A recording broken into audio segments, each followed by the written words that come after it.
leading experts in the industry that are on the front lines. And obviously, AI is a new subject. We're all experiencing it. Most of us have a ChatGPT account. And I'd love to just let our panelists introduce themselves and we'll just dig in. Thank you guys for being here today. So hi guys, I'm Dr. Irina Yakubin. I'm a relatively new optometrist with an interest in AI. I am by no means an AI expert, but I am committed to learning, everything I can. And I have a lot of interest as to how AI can be applied to healthcare and how it can be used to better, my care for patients and also my practice. So I have with me some amazing people from the industry. Dr. Hishmath and Anki Patel, I'll let you guys introduce yourselves. Sure. So hi, I'm Dr. Dorothy Hitchmoth. I've been in practice for 28 years, largely in hospital-based practice, but also have owned a private practice and have worked in the medical device and technology side of the industry for my entire tenure in practice. So yes, doctor/tech geek. I learn something new every day about AI. So I'm excited to be here with other people who probably know more about AI than me, but I'm very interested in the applications and human in ways humans will and may use AI in the future. Yeah, and I'm Ankit Patel. I am actually not a doctor, but my wife is. So I got into the industry because of her, and we have a couple of practices here in Atlanta, Georgia. We also have a outsourcing company that we do phones and BPO services for other optometry and ophthalmology offices. My background is actually in engineering, industrial engineering. So I worked in manufacturing, large healthcare systems as well. And AI has been sort of something, I learned about it 20 plus years ago in school, but it was it was in its infantile stage at that point. And so it's kind of cool and neat to see how we can use it now. And it's gotten to the point now where it's very usable. So really excited to talk to everyone on the panel and share everything that, we've all learned at this point.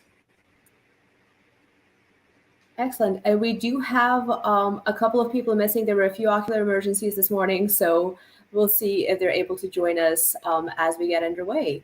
So I've compiled a list of questions, just kind of common questions that I've heard flying around, questions that were actually asked to me because people, know that I have an interest in AI. So first question is, what do you think are some of the applications for AI in clinical optometry? Directed towards one particular person, or do you want us to just open it up? I mean, Dr. Hishmath, do you want to take that one first? Yeah, sure. I can take that. So the reality is that AI is all around us already, and we're using it in everyday clinical practice on a regular basis, right? So OCT, for example, ocular coherence tomography, the way that the data, I just think I made myself disappear here. Population data is gathered now sometimes in real time or in back time, I call it. And that data comparison algorithm that is developed from populations is compared to individual patients, right? And so that's been used now for years. I mean, we were using that at the advent in the very first OCT, which was not even invented for the first 10 years of my practice. So now we have what I call red, yellow, green.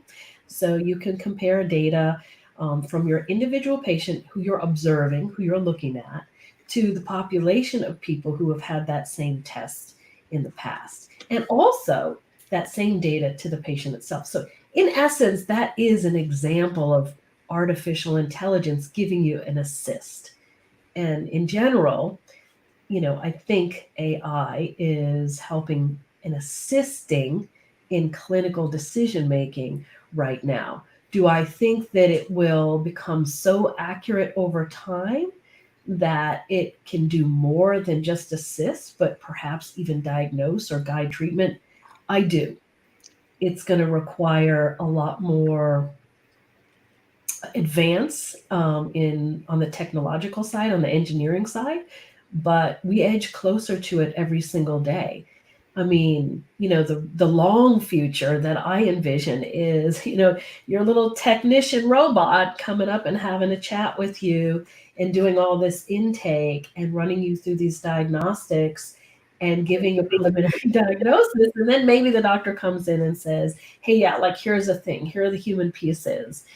And they deliver, the pieces that are important, and provide the humanness and the care and the empathy and sometimes a little bit of love, to translate that artificial intelligence.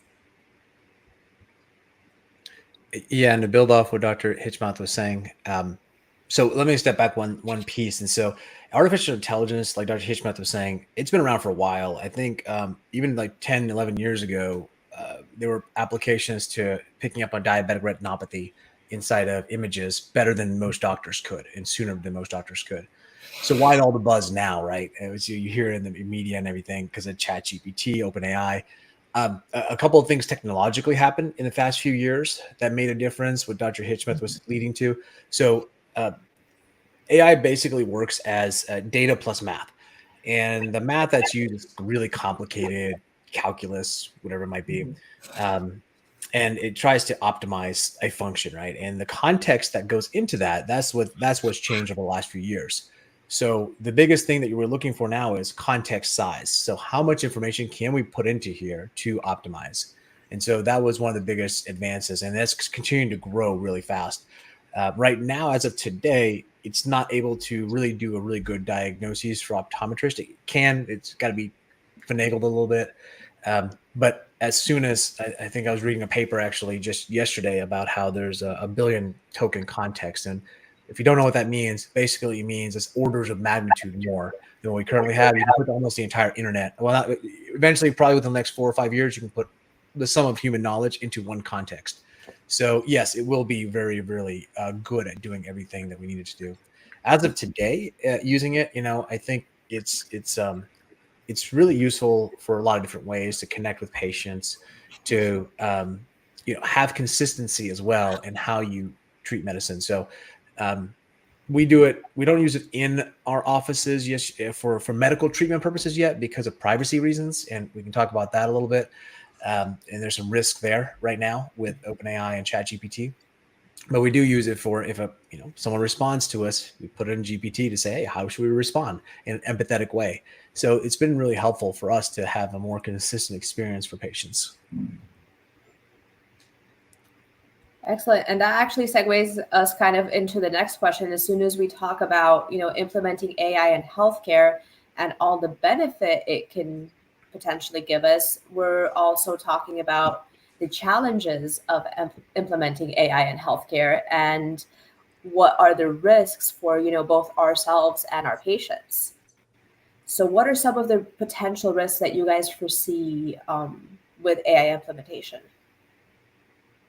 So I think one thing we've already seen, I don't know if you guys saw it in the news, there's a lawyer who created a brief that from OpenAI and it made up information, right? There's a risk right now of what they call hallucination. It's basically saying that they'll make up stuff. So that is a risk from patient outcome perspective. From a other risk right now, there are solutions in place for this. So it is coming down the pipe, but as of today, it's a little tougher to get privacy and maintain HIPAA privacy regulations and laws. It's doable. It's just not out of the box ready yet. Yeah, I would agree with Keith. It's like if the map is wrong, right?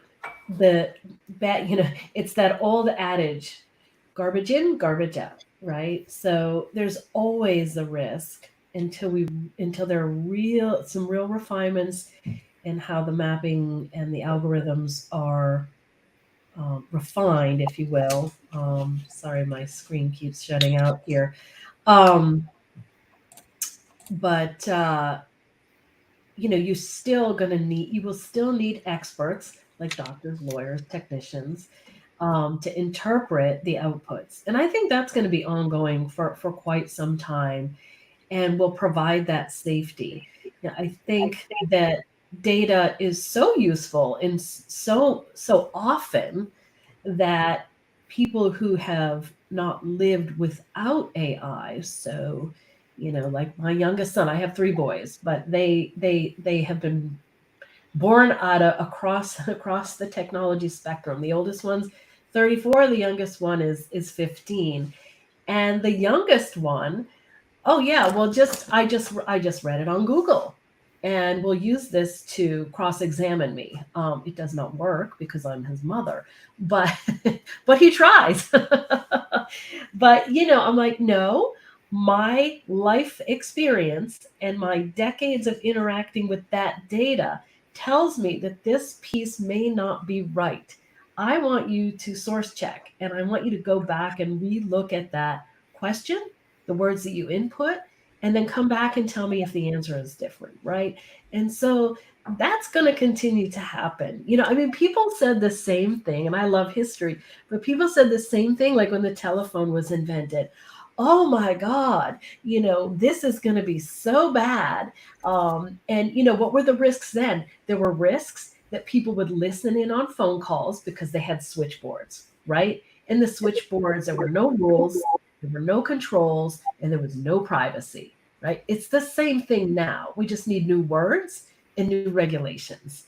And I'm generally anti-regulation. I live in New Hampshire, the live free or die state. And, but in this case, you have to have some stop guards and some safeguards. Otherwise, we're going to be just like with the telephone when it was just invented. Absolutely. And I think, do you have ideas of what safeguards can be implemented either at, the government level or even on a user level for AI at this point? I think that's a hard problem that a lot of people are trying to figure out. Right, so A lot of people are a lot smarter than us. Yeah. I agree. The alignment problem is one of them. There's a couple of people, Anthropic AI is looking at how to write the code from a base level to make it private. There are companies, full disclosure, I'm invested in a couple of them that actually it serves as an interface to AI, so it automatically makes your patient name and information anonymous before you send it to those applications. So there are things being put in place from a patient safety perspective. The other question is the whole dystopian. Well, is it going to take over the world and we get a Terminator situation? That's a whole different discussion. So I think there are people working on both sides of the problem. Yeah, I agree. And that's a really complicated problem. However, it's one that all of us should pay attention to, right? Like I happen to have some expertise in sort of some healthcare policy regulatory things, but not in AI. I mean, this is where I really rely on people who have the engineering expertise and the policy expertise to help us, right? I mean, there are a lot of technology leaders who have warned us. I mean, that's all over the news. So I think taking heed at a minimum, and I think honestly, not to get into electronic health records, but there's AI, embedded, if you will, in EMRs, and many of the EMRs are going to, SaaS model, and how do you control that, and where does AI fit into that? Do we need to do that completely different? Like, where does blockchain fit into that whole theme? And how do those two things interact? I mean, these are the questions that I have, as a clinician, like looking into the technology side. And I didn't marry a doctor, I married an engineer. So I'm the opposite of, but these are like the dinner time conversations, but they should be everybody's dinner time conversations. Like they should ask, where's my data? I mean, just the whole cookies thing, it's a great example of oops. I wasn't careful with my own data, right? All of us could say that. Yeah, cookies sound so innocuous. For a really long time, I was like, my computer wants to give me a cookie? What? I was like, sure, it's that. I was like 10 or 12, like browsing the internet for the first time. Exactly. But speaking of browsing, and Dr. Hishmath, you kind of already alluded to, your son going online and using that as kind of the end all be all. And we all know that patients use Dr. Google. Do you guys think that in the future patients are going to be like, well, ChatGPT says? They're already doing it. Yeah, totally. Yeah. And I'm going to actually give an example. This is a bit of a shout out, but you have Dr. Eye Health, Dr. Joey Allen, and so I now have patients coming in and say, "Well, Dr. Eye Health said," and they look at me to see what my reaction will be, and I'm like, "Oh, I know him," right? And so that's the answer. But I love, like, as an example, his platform. He's a human. He's an identifiable human. You can look him up. He vets the data, the information. He is probably, looking at the AI in the background. I know he's really, really good, for example, at doing his research and making sure it matches up with his expertise. So I in the future think that this is somewhere there's going to be like this crossroads of humans and readily available data that generates the best conversations and allows for the best treatments to happen and allows us to crowdsource diagnostics and therapeutics, and like it's super exciting. We can't go running into the woods naked is what I call this time. We have to be at least cautious, and like, unless you like that, but cautious enough to realize that we have to be not so enthusiastic that we don't consider the patient safety aspects. And I mean, I could just go on and on and on about that. Speaking of AI in my screen here, so. Yeah, I think I was mentioning it in the so here's what I would say. If you're a doctor and you're getting that from your patients, here's something that you can say to the patients that might put them at ease and give you a little bit more credibility, is to say that right now the specific terms, there's a certain amount of limited information these models can take in.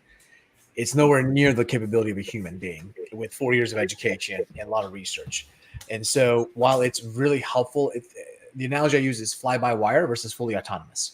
So it's like a drone that can help me where I've missed things. Oh, that's interesting input. Let me take that and make my care better. And versus being fully there. And I think I was mentioning fully autonomous anything is very, very difficult. Like it's an extremely complex task. But fly-by-wire or like drone or just human piloted but remote is a lot easier, and quite frankly that's all you need for disruption. So in optometry specifically, I know this is not the question you asked, but I could fully see if state regulations permitted it, a lot fewer doctors needed to do a lot more remote exams. People like my iLab franchises are trying to do something like that, and so it'll make care much better. Right now that experience is horrible. I'm sorry if anyone has a my iLab location, but I've looked into that, but I think over time that's more what you're going to see in the field. And as patients come in, they might come in, oh, here's what this says. Well, yeah, that might be right, or it doesn't have the latest information. So there's a lot of factors there when patients come in with that knowledge. Like Dr. Google says this, but that's not, you all know as doctors that's not really always the case. It's not always cancer, unlike what WebMD always tells me. Mm. Absolutely. And I'm a huge fan of Dr. Joey Allen as well. So I refer a lot of my patients to him. And I guess my wish is that there were more people or more data out there like his, reliable vetted data, because I think all the data that AI takes is not necessarily, reliable, especially when it comes to eyes and health. Yeah. Go ahead. No, sorry, go ahead. I was going to say, I do these little exercises. I mean, this is very non-scientific. It's just my experience in the world, right? But, I keep challenging, ChatGPT to see if it will accidentally give me some kind of medical advice. And so far, it's pretty good in identifying like questions and words. Like you have to be really specific. Like, is there a study about X, Y, Z? And it will just tell you what it is. It doesn't, so far, not trying to like give diagnosis or, legal advice, although it's a little looser on that side. But yeah, I would encourage people who have expertise in another area, if they are a patient, right? Whether they're a plumber or an engineer or an aerospace expert, or even somebody that just anything that requires any kind of expertise. It could be, like I was looking up on a YouTube video about, I'm in my temporary studio here because our regular studio is being expanded and renovated. And I'm like, oh, I wonder if the dust is going to like come in the vents. And I'm trying to find information about this. And there's all these YouTube videos. And some of those were contradictory, and those were live people who were experts, right? So, I mean, we could go really like down these rat holes, is my point. Whether it's live, humans, AI, I put it all into the same bucket: verify, validate, get a second opinion. And to go one level under the hood, there are a lot of different types of AI models there. We're kind of lumping AI into one big clump. The one that are getting most popular right now are your chat GPTs or your large language models and your image generation models like Mid-Journey. I don't know if you guys have heard of that, but they're called diffusion models. They still same thing, data plus math. With the large language models, which is probably more relevant to this discussion, all they do is they say, here's a word that's most likely to be next to it. Here's a paragraph. Here's most likely the next word based off this paragraph. And so that's all it's doing. And so it's really not as smart. It seems like it's smart, but it is really dumb. And so keep that in mind too as you use it, that it will sound really good, but a lot of times the information may not be accurate. All it's doing is looking at the internet and saying, if I have one word, what's the most likely next word in it? If I have this giant paragraph, what would be the next word next to this context that I have? And I've seen that on my Gmail where like it'll suggest, the next word in a sentence. So I was like, oh, that's nifty. Yeah, that's just a really small version of what OpenAI does. So Yeah. So I know we kind of talked about OCT a little bit, but like, do you guys have any other examples of AI in your practices, or that you have seen implemented at a practice? so on the diagnosis side, we don't have, aside from our software that may or may not do it like the OCT software. I know that I believe there are some new fundus images and full fields that can do it as well and help pick up on things. So that you're probably using it right now in a lot of practices that you don't even know it. Right. We're using it more on the business side, automate. So we're doing custom videos for every patient that comes in, but because of the AI technology, you only have to do it once. And then the doctor only records one video and it customizes it for everyone. Things like that, right? How do you get a more unique experience for the patient? Yeah, I mean, it's literally, I mean, I come from the med device side, and, AI is, and thank you for saying that, Ankit, that, there are different models, but all of the diagnostics practically used, I mean, even automated foreopters, right? They all have algorithms and code that creates an artificial intelligence output of some kind or another. So fundus cameras, OCTs, refractive, aberrometers, dark adaptometry. I mean, the list is long.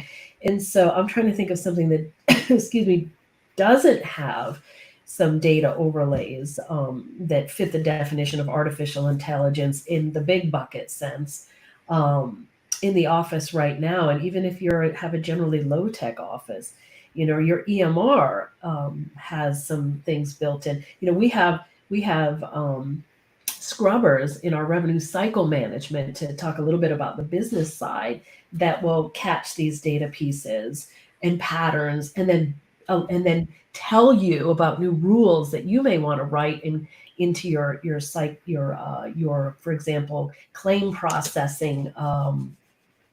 Your claims processing, so that you don't continue to make the same mistakes over and over again. So like I specifically chose an EMR where, they have, hardcore engineering in the background that can individually and collectively look at all of the practices using that software and improve and improve and improve using using AI, if you will, to allow for more lean operations. I'm lean operations obsessed, black belt. That's what happens when you live with an aerospace engineer and you work for a large hospital system. Uh, but boy, data is your friend in these cases because it gives you a starting point to improve and to customize, as you were just saying, Keith. So yes. Curious, which system are you using? Oh, well. So I do not use any of the eye systems. I Yeah. use something that's very popular in medicine because I'm medical only. It's called Advanced MD. Yeah, familiar with that one. Okay. Yeah. I mean, do I think there are others that are probably better? Yes. But now this is another opinion since you asked that question, until the systems have data, until data is like blockchainized, is what I call it, it is going to be so difficult from an operations standpoint to switch to other products. Even if you see something that you like better, it's so painful and it's so Important data, disruptive. Yeah. And I mean, and just doing the integrations, the data integrations is ridiculous. So I'm waiting, like this is where I'm sitting back and watching, like, okay, you engineers, you get this right, because this is an unsolvable problem with the technology backbones that we have, at the moment. So On a side note, that's actually getting there pretty quick. Within a year, you'll have a solution like that. Yeah, thank God. I'm dying over here with that. Yeah. I was sharing with Irina that I remember the first medical staff meeting where our IT came in 1998 and said, hey, there's this new thing called electronic medical records, and it's not if, it's when. So we'll take a volunteer for now, but the rest of you are going to have to do this. And actually, that changed my entire career because I raised my hand because I was putting carbon paper under my notes to do things to save it. So anyway. I jumped on because, when you start talking about the optical metaverse, and we started doing this a year ago, we opened up our industry to the wild world of Web3. And I've been meeting AI experts in deep, deep, deep fields. And we do use a lot of AI in the optical metaverse and the Omniverse city. We are working on, what they call NPCs, non-playable characters, that are going to be tied to these AI models like ChatGPT, obviously not ChatGPT specifically, because then you can't really cater the database to be private and to be secure. I jumped on to ask a couple of questions. I don't know if they're on your list, Irina, Dr. Jacobin, but I think it's very important that we ask these. Number one is deepfakes. Obviously, deepfakes are going to be a big thing. We're starting to see them already emerge. What are your concerns as a doctor about people impersonating medical professionals with these new technologies?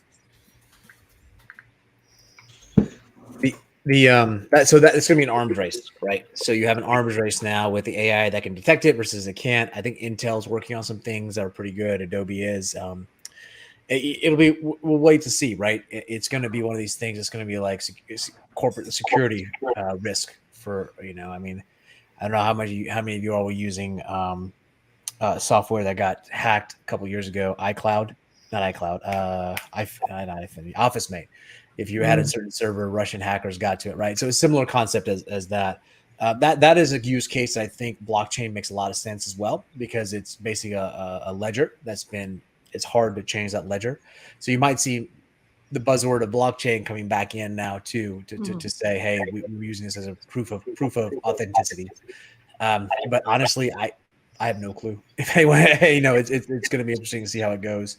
I'm sure there'll be something, but yeah, it's just a matter of time. Now, the good news is that, yeah, it looks like right now we can kind of tell, and hopefully that arms race, the good guys are staying ahead of the bad actors, but we'll see. Well, I want to address your point about the connection between blockchain and AI and privacy, because I've done a lot of research on this. But Dr. Hitchmoth and Dr. Jacobin, what are your viewpoints on and concerns as an eye care professional on deep fakes and these new ways that people can potentially impersonate doctors? I mean, my concern is across the board, right? It's for my own safety, the safety of my family and the patients, right? I mean, you're seeing a lot of stuff in the political arena right now, and I'm not going to talk about politics, but there are a lot of fake speeches. I mean, and to me, I'm looking at this, I'm like, wow, this looks so incredibly authentic. It's insane that you can recreate these fake worlds, if you will, or real people or fake people that are real people. How do you know if they're an expert at all? It's really scary, which is why in the beginning of this conversation, one of the points that I thought was important to make outside of all the technical aspects of artificial intelligence is validate, verify, right? And so we're in the world now where unless you're sitting in front of the person and they're talking to you and you see their lips moving, you don't know, right? Until there are some better ways for us to validate virtually. I mean, we all could not be real right now, technically, right? I like this all the time. This may not be Dorothy. It might be Disclosure, this is really Dorothy. I actually worry about that, like for my own branding, right? Your branding. Yeah. If someone takes my image and my voice likeness and they can make me do something really bad, oh my gosh, like that's so scary to me. Well, and I mean, think about when you just have your Facebook account hacked and people pretend to be you, but how much more dangerous will it be when they can make a YouTube video that looks like you, that's saying things that might be not aligned with your brand or potentially harmful to your brand? Dr. Jacobin, you've gotten very close to the metaverse and you meet a lot of these new industries with me. What are your concerns as an optometrist? I mean, I kind of would echo what, Dr. Hishmath and Ankit said. Like, there is definitely a concern. We're definitely hoping that the safeguards are put in place before anything really bad happens. I'm also kind of hoping that a lot of these bad actors use that for something else. So I know right now there's been a rise in like grandparent scams where, they'll call impersonating somebody, like they'll call somebody's grandparents impersonating somebody like a grandchild and say, hey, I'm in trouble, send me gift cards. And of course, we know it's a scam, but some of these older individuals may not be aware of the technology. They'll hear, a voice that they recognize and they may trust it. So I think it's very important to keep ourselves and keep the public educated to see what is going on and to kind of be aware of, hey, this is what's going on. Like Dr. Hishma said, like verify, double check, make sure what you're seeing is really and hearing is really what it is, basically. And I just would like to share what I've learned in this journey because everything's changing in real time, and you could be an expert today and know nothing tomorrow because there's so many new things changing. Surrounding yourself with experts, and that's been my secret. Everybody wants to know, how on earth did you build a full-scale metaverse platform without, a real funding background? And the answer was collaborations. We talked with MetaKeep yesterday. Naga, he worked with WhatsApp on their secure messaging platform and with Twitter on their authentication. Those are the types of people that I want in my foxhole right now. Because if I'm going to be through Omniverse City offering doctors like you, Dr. Hitchmoth, and like you and your wife, Ankit, and definitely like you, Dr. Jacobin, and young optometrists like you, tools to do this. I want to be able to do research with people that I know have already built these things. They already have evidence that they've done this. Just saying that you're an expert, I tell you what, follow someone on LinkedIn and you'll tell how much of an expert they really are. Because if they're constantly changing their level of expertise to hit the buzz trends that are going on, they're not really an expert. If somebody just went from a metaverse expert in, late, 2021, 2022 to AI expert and now a spatial computing expert, they're following trends and they're not really knowledgeable. But seriously, it's very hard to know if somebody is an expert or not. These terms are, they sound great. And if somebody's using them intelligently, how do you know if they're right or not? You don't have that context. So I love that you guys are here talking about this, and you're very knowledgeable, and you don't have to be true experts on how these things work, although I'm very impressed with your knowledge, Ankit, and I think the industry is very lucky to have you here as a champion here. What do you guys see this going in the future? That's a loaded question. Yeah. It's moving extremely Let's go fast. there. Yeah. Let's talk about what everyone's talking about. Then I'll talk about optometry specific. So the big threat out there is like super AGI or super general intelligence. That's what they call agents or automated agents. That's why everyone's scared of, right? That's what they want safety around. Not the, hey, let me type something in and get a response back. That's not really what people are scared about. It's go do this one thing and go figure out how to do it. And here's the whole world to get it done. That's what people are afraid of and then how do we stop something like that if we let it get out? But we're not there yet. And the timeline to get there is actually shrinking as we get there. So initially, if you would have asked me 6 months ago, I would have said 10 years. Now I'm closer to a year and a half, 3, maybe 5 to that point. Because like everything, the technology just keeps going faster and faster. It's probably gonna be faster than that. So that's one thing. The second thing I'll say, how does it impact our industry? I will say the one good thing is that we are a regulated industry, and that is a good thing in this case, because at least in the state of Georgia, where we practice, you can't necessarily do eye exams online, right? So there's a regulatory component to doing eye exams, which is good from a patient's perspective and safety perspective, because you want some of that. But that'll help be a break in terms of all these advances. So even though you may theoretically have a virtual optometrist that can be in theory just as good as, quote unquote, just as good as a regular optometrist, there's regulatory barriers for that. So I think it's going to be more along the lines of a generational change. So it's probably going to take 10, 20 years like they do in other like regulated industries. What I do think will be fast is assisted. So you're not even going to notice it in your workflow. You're going to have EMRs now that are going to have, hey, did you think about this for this patient? This patient also has these, you said they had these things, and based off the fundus photo, you need to ask these questions to see if they have this condition. I think that's going to be very common. And in fact, if people are looking for opportunities in the space, I'd say that's the opportunity, is how do you make the job easier and reduce the amount of labor required, increase productivity. Just like in every industry, that's where AI is really going to start gaining traction, is if you can increase productivity where you are. Well, so for instance, we've started using it in terms of our hiring process. We're automating our first round of interviews completely based off of resumes. And so, it's not necessarily optometry related, but I think that's the future for optometrists specifically inside the patient care. But I'd love to hear the doctor's thoughts too on this. Yeah, I actually agree with you. And I think that clinical decision making, clinical decision support is what we officially call that use of technology. That is where I would like.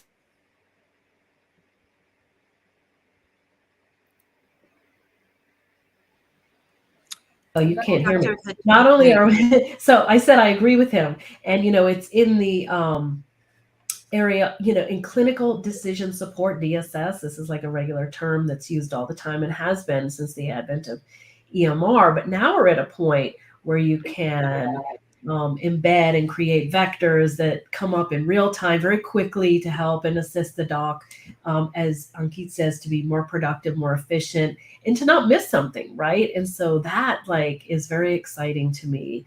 I'm giving a presentation on, what do you do with retinal vein occlusion? Because that's a systemic disease. Well, I'm doing an education video, but wouldn't it be cool if, all the education that I had, plus all the literature that's out there is combined, right, into a tool, AI tool, if you will. And there's lots of different technical ways to accomplish that, so that you don't forget to consider a certain type of blood lab that goes along with that. Not only that, but it comes up with the list of labs, right, that you have to order, that's accurate and that helps give cognitive reminders, so that you don't have to do rework, so that you don't have to have the patient back unnecessarily, and so that you don't forget to write in the MRI order oh yeah, don't, this is what I'm specifically looking for, and these are the views that I want, blah blah blah blah. So and then that interaction between you, the lab, the radiologist, all is more efficient. For me, the holy grail is improving the efficiency of note taking. Okay, there's not a doctor out there that does not complain about notes, right? You want them to be rich and meaningful, and helpful to the patient after the visit. That is where, and I know there are some technology companies actually working in this space, and I can't support those efforts enough, and would encourage them to continue to innovate along those lines for sure. But I think that's the future in the exam room. Dr. Yakovin, where do you see the future going, and where would you like to see it go? I mean, definitely towards, improving efficiency in eye exams, helping us, get the notes done, get the lab orders done, kind of save us some of the, minutia, and some of this minutia is very important, but so that we can actually have a little bit more patient interaction time. But I actually, Charlene, since you're here, you're perfect for my next question, because my next question was about AI in marketing. So everybody here who has, a practice or works in a practice knows that marketing is part of having, a practice as an eye doctor. So how do you guys do you guys use AI in marketing? Do you guys want to use it in marketing? Like what is everybody's take here? Well, I'll just throw my 2 cents in, and then I would love to hear, you guys are actually running practices, and, I do work with offices that are and let's face it, you use AI every time you use Google to try and get insights on who do I target for my marketing. But the problem is these data sets are becoming less reliable because Google and Facebook were the primary sources of, that's where people did their media buying. They would invest their money there because that's where all the traffic was. But the traffic is so fragmented. Behaviors are so fragmented. AI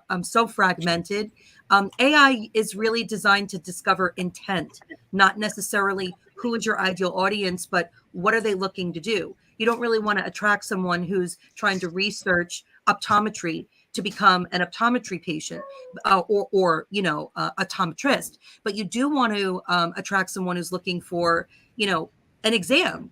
You don't want to try to attract them 2 years before that point. You want to attract them. What was that message? Are you hearing that? Sorry about that. No, sorry, I don't hear anything. Okay, good. Probably just We background. just hear you, Charlene. I will pass it over to you. I can't kill my screen, so I'll just pass it over to you, Irina. Actually, Dr. Hirschmath, Anki, do you guys want to take this one? Like, what do you guys do? Yeah, we actually use, in fact, if you're not using it for marketing, you're missing out. You're paying too much for marketing. There are so many great tools out there, but so here's what I'll say is after doing a lot of stuff with this, so if you have ChatGPT Plus, or if you don't, there's a plugin, AIPRM, AIPRM.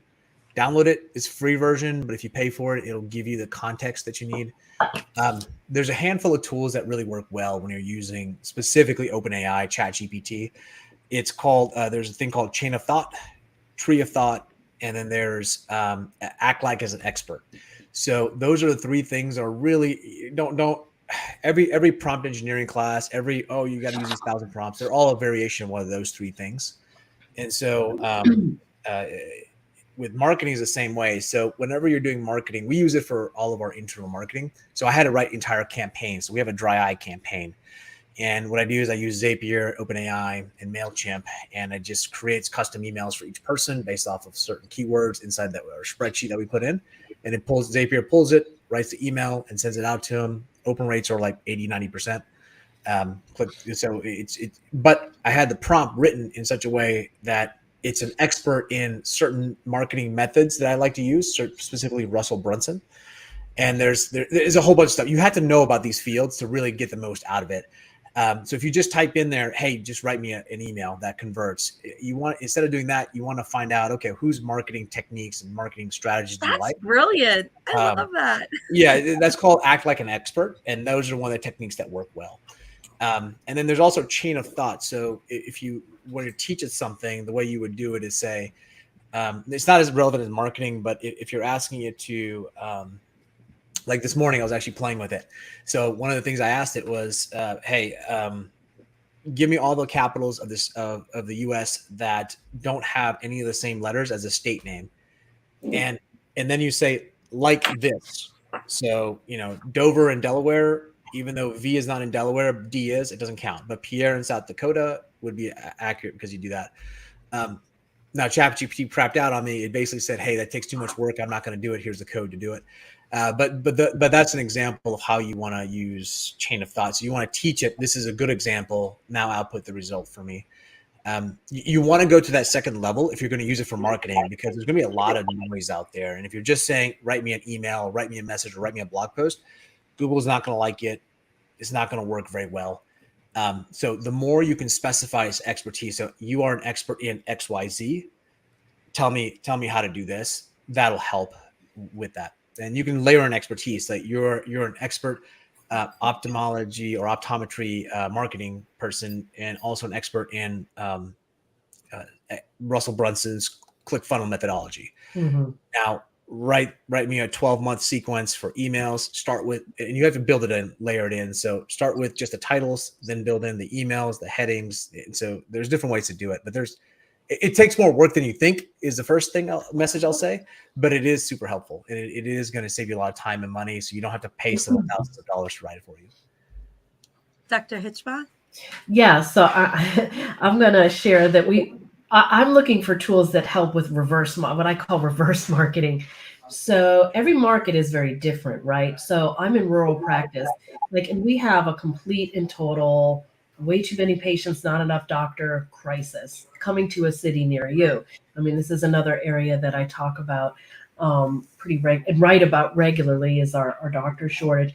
So how do you make sure that even just your website has embedded tools so that if people are searching for a doc, that it's the right kind of patient from your practice, because we have to triage every day. Another thing that we use is voice over IP in our office, so that we have real-time texting information, automated messages that go out that say, hey, we can't even keep up with our phones. These are the insurances that we take. If you are looking for glasses or contact lenses, we don't actually provide those services. Like, we partner with another optometry office that's nearby. I do all the medical care, very subspecialized medical care in largely geriatric practice and emergencies, because we're literally across the driveway from our local critical access hospital emergency room. So every practice is different. But again, even though I'm different from Ankit's practice, the tools that are available to use to narrow down and select out those patients, no matter what your interface is with the public, are going to get better and better and better. I mean, You're muted again. A complete amazing thing. I don't know why my screen keeps shutting me off. It must be a subliminal artificial intelligence message that says, I'm happy now. Well, So, yeah. Dr. Hitchbach, we call that handcrafted traffic. This word traffic is a word that we've used for a long time. We've been taught to look at these big, huge numbers. Like, I got 1 million impressions. I got 20,000 visitors to my whatever. There's really only a small section of that audience that's relevant to you. And I love that you're doing this. You call it reverse marketing. I call it the handcrafted traffic approach. If you know who you're trying to attract and you just go for them, you're going to save a lot of money, not trying to scoop a lot of fish out of the barrel and then just find that one little nugget. And to your point, Ankit, I want to make sure that I really illuminate a fact that you said. If you just go into ChatGPT or any other SEO writing software, which I use as a professional digital marketing agency, you need to rewrite that in a way that is human. Otherwise, you're going to hurt your business or potentially your clients, if you're doing this as a marketing agency, Google and other search engines are being trained to look for AI that is, or content that's written by AI. So if you don't use that as a way to kind of rephrase things and rewrite them in a human way, you're going to hurt yourself, not help yourself, and it'll be really hard to unwind. What are your thoughts about that, guys, about authenticity? You know, now that we're talking about AI, let's talk about how to bring it back to humanity and authenticity. Can I add one tip that might be helpful for the reverse engineering side? Mhm. If you pay for ChatGPT, they just released yesterday or day before the code interpreter. That's a game changer if you want to do this type of analysis. Download your patient data, just make it numbers instead of people names, so you can, because it is going to an unsecure location. Just make sure it's HIPAA compliant. You can actually upload it and ask it questions from your data set. So if you have all the data, and it'll write the Python code internally and figure out that answers for you. So you just literally upload the Excel spreadsheet with all your patients, transactions, whatever you want to put in there. But again, just make sure there's no name so you can't get trace it back. So just be very careful with that. But you just ask it, hey, tell me what the demographics are for my top 10% of my patients in practice. And it'll give you those demographics. And so it'll do the analysis for you now. So it's getting, if you wait 6 more months, it'll get even easier. So if you do want to do some of that, you can do it now if you have a ChatGPT Plus subscription. You know, I have an innovation challenge on this front, right? Speaking of humans, right? The most beautiful stories and narratives that I've ever read are from very old medical records. I did medical reviews all the way back to World War II veterans working in the VA system for many years. Those were the most rich data sets, if you will. So tech innovation, AI, if you will, code that pulls from narratives, from the human discussions, that's going to win. It's going to be the most meaningful. The outputs will be much more customized. You'll hit the right patients with the right information. So to me, that's sort of the holy grail. It's the way humans think. It's the way they want to remember encounters with patients. And I know I know I've interviewed and met at least one company that's trying to make that meaningful and create those tools, right? So keep going. Well, I want to leave us on a note that we didn't talk about that I think is vital if we're going to close the loop on AI. And we all talked about it, but I want to connect those dots for those of our audience that are listening. We talked about data. Now, as an eye care business, you have tons of data in all different places. Some of them communicate, some of them don't communicate. Some of them can be transported, some can't be transported.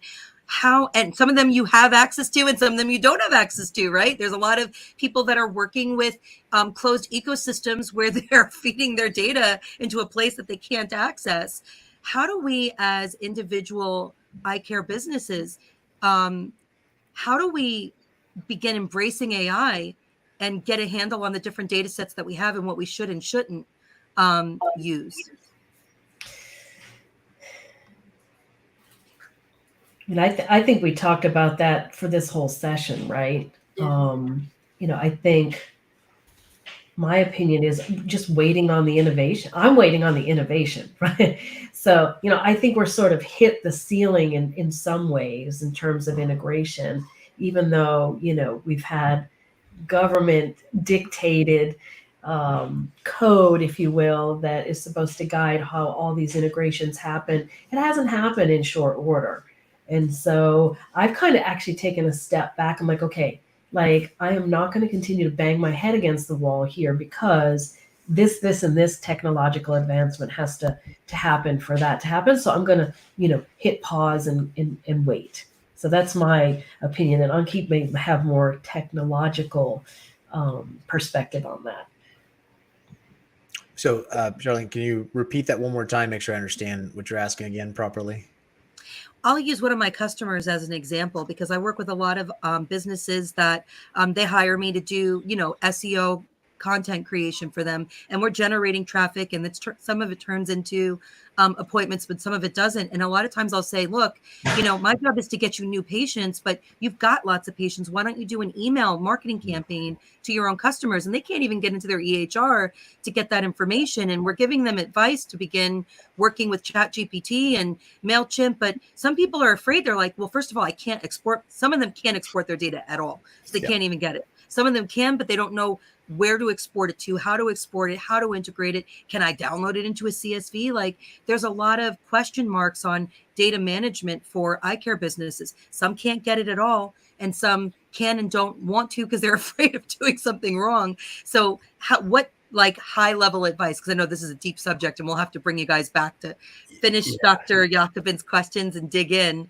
Thank you, Dr. Jacobin, for letting me be a little, get some of my questions answered here, because it's just a great opportunity. We'll definitely have you guys back. This is a great session. But how do we give doctors high level navigation on leveraging what data they do have so that they don't miss out? Because some of them are going to be handcuffed in using AI because they just can't simply get the data to use it. Yeah, and that's one of the issues with the industry, right? The integration is not there. Like, it's really hard to get API access to most EHRs, EMRs. Most of them don't have it, or a lot of them don't have it. At least are in our industry. So this is a little trick, and I'm going to caveat with this: just be careful with it. So you got to using old technology that's been around for 20 years is also nothing wrong with that. So there's Python code that can be written that's really easy to web scrape. So if you really had to, you can find someone on Fiverr or Upwork that can scrape the data for you and output it to a CSV. It's a little tricky. It can get a little expensive, but there are ways to get around that if you have to. So this is part of the whole, what do they say? The future is here. It's just not spread out evenly. That's part of it, right? Because there's issues with data and getting into it. So if you're able to, if you're an optometrist and you're able to get your data somehow by having someone scrape it out or get the data out and do the analysis, then you'll probably be a little bit further ahead than someone who can't. So it could be a point of advantage, to be honest. I like barriers like that because if I can get around them, then I have an advantage over everyone else. That's right. And so that's something to think about. Is there are ways to get the data. It's just not going to be easy, and you have to get creative on how to do that. Well, and there's also an opt-in strategy. Obviously, you're using MailChimp, so you created some sort of new opt-in for, because obviously your MailChimp database is different from your EHR. And I think for a lot of doctors, they don't have a CRM. They don't have an email management system like that. Maybe that's a good place we can leave off of how to get your patients to start opting in to a place that you can have access to. What are your thoughts on that as we close this loop?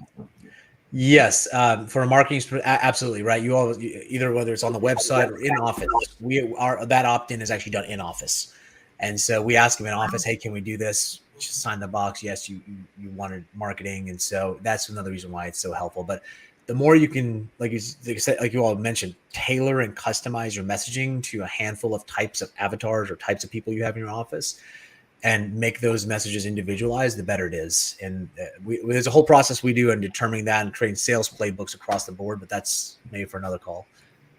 We're going to definitely have to have you guys back. Dr. Jacobin, thank you so much for setting up this panel. It was really great. I'll let you sign us off. All right, guys. Well, thank you so much, everybody, for being here, for sharing your knowledge with me. I'm learning a lot. So now I have, some tools to play around with in my own new practice.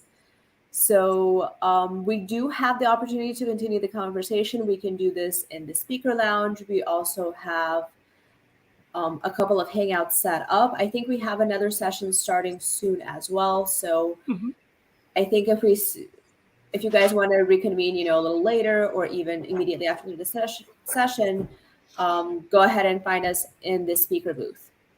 All right. And Dr. Hitchmoth, Dr. Ankit, thank you guys so much for joining us today and sharing your incredible knowledge. This is really insightful. I appreciate you guys for coming on.